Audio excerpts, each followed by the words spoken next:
Hi guys, it's me. Hope you're having a good Tuesday. Right now I'm at the Nigerian High Commission, as you can possibly see, and I am disgusted.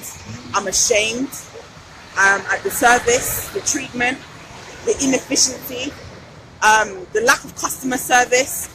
The whole system has broken down here. I came in January to renew a Nigerian passport, and I was informed that I should come at the end of the month. The collection date on my form says the 1st of February, and so obviously 4 weeks later you would expect that it'd be done because that's what is on the form. Now, on getting here, I was met by a security man who would not disclose his name or anything. Well, he claims he's not security, he just says he's a worker, and he said that my passport is not ready. He can't give me a definitive date. There was no check on any system to say that this was actually working, or when it would be. I've seen people here that have passports from November still waiting, and I'm calling Nigerians in the UK to actually make a stand. I will possibly later, I actually did do a recording of my experience inside and the frustration, but I'm calling on Nigerians. I'm going to put a petition or something together because Buhari is actually in the UK at the moment. And I find it very dumbfounding that, the president is here, but the inefficiency of this place, that is supposed to be a representation of the country. Well, it is a representation really, isn't it? Because it's horrendous. But I mean, there's no changes. There's no changes. This is the second or third time I've come in here to renew. And it's like it gets worse each time I come. And I just don't understand how the inefficiency and ineptitude, the lack of customer service. So, I'm just letting people know, if you have a Nigerian passport to come collect, don't waste your time right now.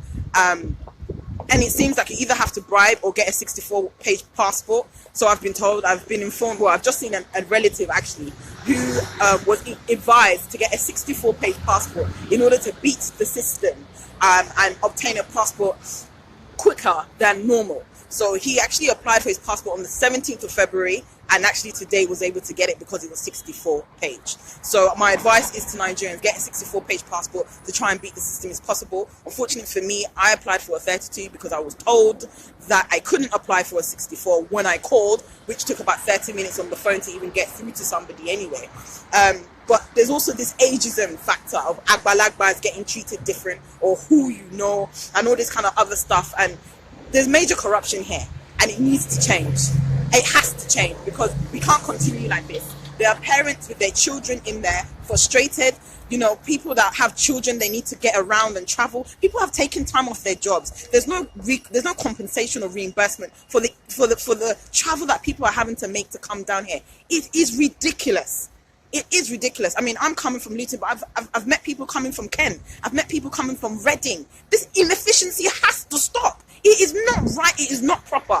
And if you are lacking administration, if you are lacking operation skills, please, you are in the UK. You are surrounded by resources that can help you guys get your operations and your backsides together. It has to stop. It really does. This system has failed Nigerians, not only in Nigeria, but Nigerians outside of Nigeria. And I don't blame people for the lack of respect they have for the nation, the lack of respect they have for authority, because you are not for the people. You're not helping anybody.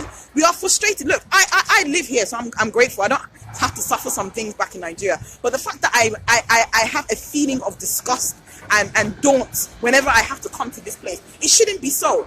I have an electronic passport, but yet I'm still having to come in physically to do some things. Surely you guys should have my details, my biometrics already that it doesn't require. Doing a British passport does not require all of this. So I'm just putting it out there, guys. If you have a passport that you're trying to get, don't waste your time. At least I think you should give it about another month after the collection date, or 2 months after the collection date, because the inefficiency here is actually terrible. And I'm just putting it out there. So, I wish you guys a great Tuesday. And we need to do something. It has to stop. I know that Kanuk is supposed to be a representation for Nigerians and to be able to speak to the High Commission. So we need to start talking to Kanuk, because they have people that know people that do things, are supposed to do things, but they're not doing things. So we need to start getting our acts together, because it's affecting everyone. It's affecting people's children. People are taking their children out of school to get things done that can't be done. I mean, this is ridiculous. People are taking time off work to come here. Transportation fee. I mean, it's ridiculous. And if you are not able to provide a service. Do not take people's money. A Nigerian passport is more than a British passport, which is ridiculous. And then they take an extra £20 postal order fee, which nobody actually gives you reason as to what that postal order is for, which I've been told actually is to line their pockets. So are you telling me there's bribery operating in this place, and yet there's still inefficiency with that bribery? Come on, something's got to be done. Well, I wish you guys well. I'm going back to Luton to chill and write up my thoughts, because this is just absolutely ridiculous. Take care, guys.